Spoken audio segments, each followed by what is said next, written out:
प्रिय विद्यार्थियों नमस्कार। हम पढ़ रहे थे वार्ता, रिपोर्टाज, यात्रा वृत्तांत, डायरी लेखन व संदर्भ ग्रंथों की महत्ता। तो पिछले टॉपिक में हमने इसकी शब्दावली के बारे में पढ़ा था। आज हम विस्तार से इन विधाओं पर, इन बिंदुओं पर चर्चा करेंगे। तो सबसे पहला पॉइंट या विधा है हमारी वार्ता। तो वार्ता क्या होता है, वार्ता किसे कहते हैं? कई बार आपने सुना होगा कि वह वार्तालाप कर रहे हैं यानी बातचीत कर रहे हैं, लेकिन बातचीत एक सामान्य रूप होता है और वार्ता बातचीत का एक विशेष रूप होता है। तो वार्ता के बारे में पढ़ेंगे। रेडियो प्रसारण की एक विशेष विधा को वार्ता कहते हैं, यानी रेडियो पर दिखाने के लिए कार्यक्रम के रूप में किसी भी क्षेत्र के व्यक्ति से विशेष प्रकार से बातचीत की जाती है, उससे कुछ ग्रहण करने के लिए, फिर उसको रेडियो पर प्रसारित किया जाता है, तो उसे कहते हैं वार्ता। विधा का मतलब होता है लिखने का तरीका। हिंदी में लिखने की कई विधाएं हैं, जैसे आपने पढ़ा होगा यात्रा वृत्तांत पढ़ा होगा, डायरी पढ़ा होगा, कहानी पढ़ा होगा, उपन्यास पढ़ा होगा या जीवनी पढ़ी होगी, रेखा चित्र पढ़ा होगा, संस्मरण पढ़ा होगा।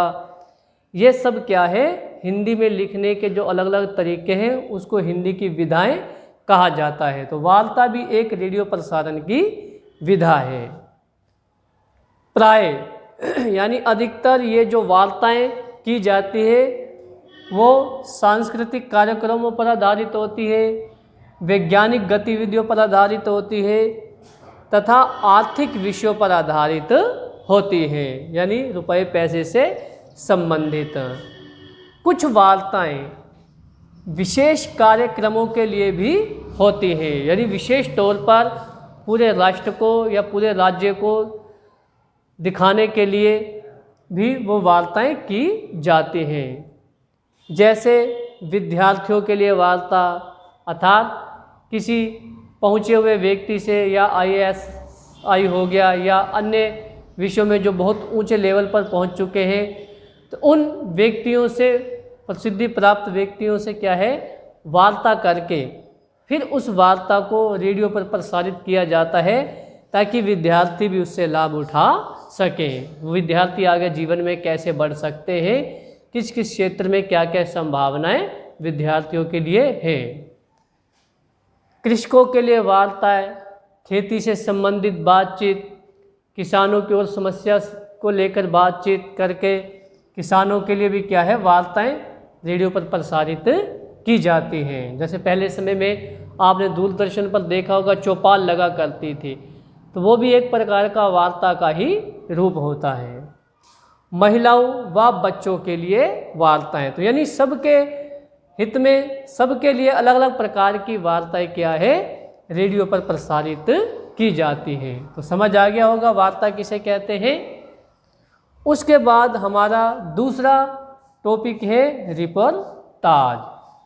रिपोर्टाज, शायद आप लोगों ने पहली बार इसका नाम सुना होगा कि रिपोर्टाज क्या होता है। यह हिंदी साहित्य की एक आधुनिक विधा है, यानी ज़्यादा पुरानी विधा नहीं है ये वाली। जैसे आपने उपन्यास, कहानी पढ़ा होगा तो बहुत पुरानी विधाएं हैं, प्राचीन काल से चली आ रही हैं। लेकिन रिपोर्टाज आधुनिक समय की क्या है, विधा है, यानी 20वीं शताब्दी की। हमारे आसपास घटित घटनाओं की कलात्मक अभिव्यक्ति ही क्या है, रिपोर्टाज है। अर्थात हमारे आसपास कोई विशेष घटना घटित हो रही है, उस घटना को क्या है, हम कलात्मक ढंग से, यानी सरस ढंग से, रोचक ढंग से आपके सामने प्रस्तुत करते हैं, तो वो क्या कहलाएगा, रिपोर्टाज कहलाएगा। रिपोर्टाज फ्रांसीसी भाषा का शब्द है।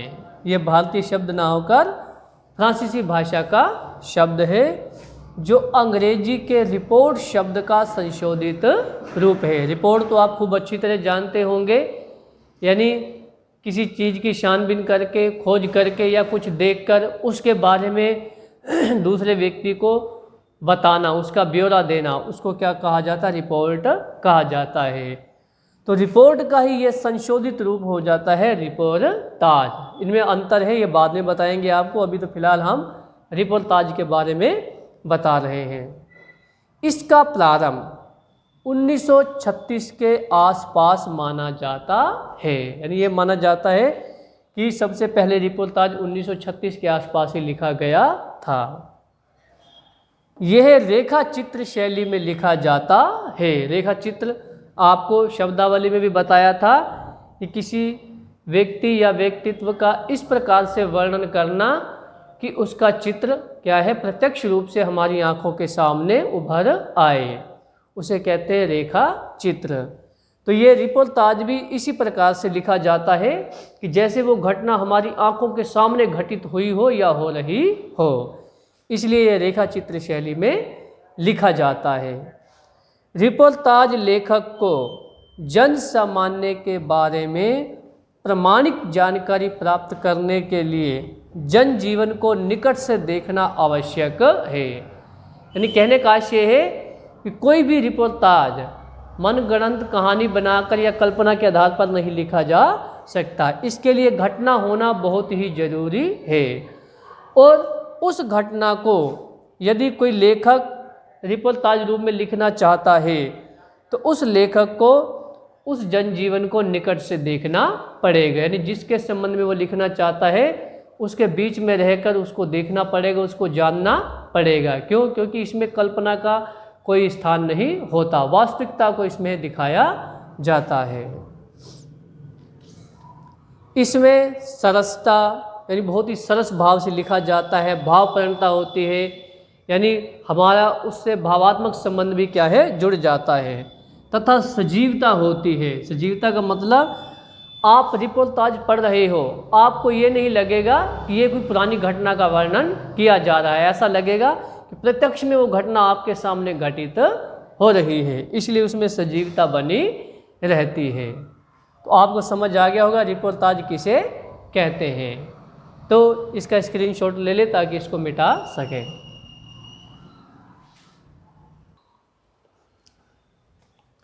तो हमारा अगला बिंदु है रिपोर्टाज की विशेषताएं, यानी एक अच्छे रिपोर्टाज के कौन कौन से गुण होते हैं या कौन कौन सी विशेषताएं उसकी होती हैं। तो पहली विशेषता है रिपोर्टाज की, रिपोर्टाज में तथ्यों के साथ भावप्रवणता भी होती है। यानी कहने का आशय है कि जिस पर हमें रिपोर्टाज लिखना है उससे संबंधित तथ्य तो हम एकत्रित कर लेते हैं, लेकिन उससे हमारा भावात्मक जुड़ाव भी होना चाहिए। वो घटना हमें प्रभावित करने वाली होनी चाहिए, क्योंकि वो घटना जितना हमें प्रभावित करेगी हम रिपोर्टाज उतना ही अच्छा लिख सकेंगे और उतना ही प्रभावी उस रिपोर्टाज को बना सकेंगे, ताकि पढ़ने वाला भी उसके साथ भावात्मक रूप से जुड़ सके। दूसरा बिंदु है रिपोर्टाज का स्वरूप कलापूर्ण होता है। लेखक यथार्थ विषय को कल्पना के माध्यम से साहित्यिक परिवेश में प्रस्तुत करता है।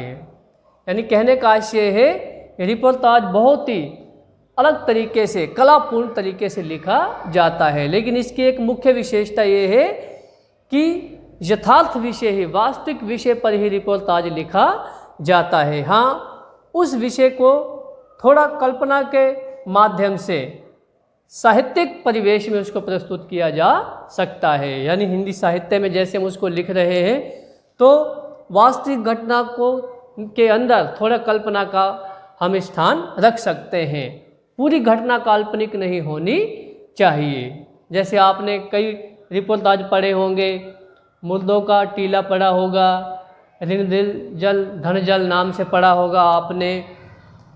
तो ये रिपोर्टाज क्या है, इसी परिवेश में लिखे गए हैं।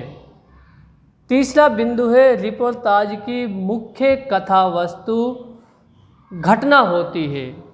घटना को कलात्मक रूप से प्रस्तुत किया जाता है। अभी भी आपको बताया मैंने इसी के अंदर यथार्थ विषय, यानी किसी घटना का होना बहुत ही जरूरी है। और घटना भी कोई सामान्य नहीं, जब कोई विशेष घटना घटित होती है, जैसे जापान के ऊपर अमेरिका ने बम गिराया था, या कहीं विनाशकारी बाढ़ आ जाए, या विशेष प्रकार से कहीं अकाल पड़ जाए, या जैसे ये कोरोना नाम की महाबीमारी चल रही है, तो ऐसी जो विशेष घटनाएं होती हैं, ऐसी विशेष घटना को आधार बनाकर ही क्या है, रिपोर्टाज लिखा जाता है। फिर उस घटना को कलात्मक रूप से क्या है, रिपोर्टाज के रूप में प्रस्तुत किया जाता है। किसी भी सामान्य घटना पर एक्सीडेंट हो गया, या थोड़ी बारिश हो गई, या झगड़ा हो गया, या आतंकवादी गतिविधियाँ होती है, ऐसी सामान्य घटना पर क्या है, रिपोर्टाज नहीं लिखा जाता। इस विधा की कोई सीमा नहीं है, यानी आप पाठ पढ़ते होंगे या कहानी पढ़ते होंगे तो वो निश्चित होते हैं, उनकी सीमा होती है, उससे ज़्यादा लिखने से क्या है, पाठक उब सा जाता है। लेकिन रिपोर्टाज की कोई समय सीमा नहीं है, ये कितना भी बड़ा हो सकता है। पूरी की पूरी एक पुस्तक के रूप में भी एक ही रिपोर्टाज लिखा जा सकता है। रिपोर्टाज में बाह्य स्वरूप की अभिव्यक्ति अधिक होती है तथा आंतरिक कम। अभी भी बताया है, तीनों बिंदु मिलते जुलते हैं, दूसरा, तीसरा और पांचवा, कि जो बाहरी घटना हमें दिखाई दे रही है, वास्तविक रूप में जिस घटना ने हमें प्रभावित किया है, रिपोर्टाज में उसी घटना की अभिव्यक्ति ज़्यादा से ज़्यादा की जाती है, उसी को ज़्यादा से ज़्यादा प्रस्तुत किया जाता है। और आंतरिक घटनाएं कम, यानी अगर कल्पना का सहारा लेना है, अपनी तरफ से कुछ बताना है, तो उसका बहुत ही कम स्थान रिपोर्टाज में रखा जाता है, उदाहरण के तौर पर, समझाने के तौर पर। बाकी पूरा का पूरा रिपोर्टाज वास्तविक घटना पर ही लिखा जाता है, उसमें जो बाहर की रूप से हमने देखा है उसी का वर्णन किया जाएगा। अगला बिंदु है छठा, रिपोर्टाज के प्रति समाज की आस्था व विश्वास भी जरूरी है। क्योंकि रिपोर्टाज वास्तविक घटना पर लिखे जाते हैं, तो ये नहीं पढ़ने वाला उसको काल्पनिक समझ ले, इसलिए समाज का विश्वास भी उसके प्रति होना चाहिए और उनके प्रति आस्था भी होनी चाहिए। आस्था का मतलब कि घटना कहाँ घटित हुई और कैसी घटना है, उसके प्रति हमारा थोड़ा जुड़ाव भी होना चाहिए कि भाई ऐसी घटना दोबारा नहीं होनी चाहिए। जिनके साथ ये घटना घटित हुई उनका पता नहीं क्या हुआ होगा, किस हाल में उन्होंने जीवन व्यतीत किया होगा, तो ऐसी आस्था उनके मन में जागनी चाहिए। किनके मन में? रिपोर्टाज पढ़ने वाले के मन में। जनजीवन के प्रभावपूर्ण चित्रण के साथ ऐतिहासिकता के लिए भी प्रमाण है। यानी कहने का ये है, घटना कहाँ घटित हुई, वहाँ का जनजीवन उस घटना से कैसे प्रभावित हुआ, उसका प्रभावपूर्ण चित्रण तो रिपोर्टाज में होता ही होता है, ये एक विशेष गुण है इसका। लेकिन उसके साथ साथ ऐतिहासिकता के लिए प्रमाण भी एकत्रित हो जाता है, यानी उस रिपोर्टाज को आने वाले समय में इतिहास के तौर पर भी उसको देख सकते हैं कि पहले समय में कहीं पर कोई घटना घटित हुई थी तो उसका ये प्रभाव पड़ा था। जैसे आपको बताया था कि 1936 से शुरुआत मानी जाती है, तो इतना पुराना तो नहीं है, लेकिन फिर भी आज के समय में 2020 में यदि हम 1936 का इतिहास या किसी राज्य की स्थिति के बारे में जानना चाहते हैं तो रिपोर्टाज पढ़कर हम उसके बारे में जान सकते हैं। जैसे बंगाल के बारे में, या बंगाल का जो दुर्भिक्ष हुआ था यानी अकाल पड़ा था, तो वो अकाल कैसा था, कैसी कैसी महामारी उसमें फैली थी, तो उससे संबंधित जो रिपोर्टाज है उसको पढ़कर हम बंगाल के बारे में, उसके इतिहास को 1936 के बारे में जान सकते हैं। अंतिम बिंदु है 8वां, रिपोर्टाज का प्रभाव सीमित होता है। सीमित क्यों होता है? क्योंकि पढ़ने वाले के सामने तो वो घटना घटित हुई नहीं है, घटना पहले घटित हो चुकी है, और जो पढ़ रहा है पढ़ते समय ही वो घटना उसको प्रभावित कर रही है, पढ़ने के बाद उसका उस घटना से कोई संबंध नहीं रह जाता है। क्यों? क्योंकि ये समसामयिक समय विशेष में ये घटनाएं घटित होती है और उसी पर ये रिपोर्टाज आधारित होते हैं, इसलिए सार्वजनिक सभी लोगों पर इसका विशेष प्रभाव नहीं पड़ता है। यानी कहने का ये है कि मान लो जैसे बंगाल में अकाल पड़ा था, अब कब पड़ा था? काफ़ी समय पहले अकाल पड़ा था, लेकिन उससे संबंधित रिपोर्टाज हम आज पढ़ें तो ज़रूरी नहीं कि पूरी दुनिया एक साथ एक ही समय में बैठकर पढ़ रही है।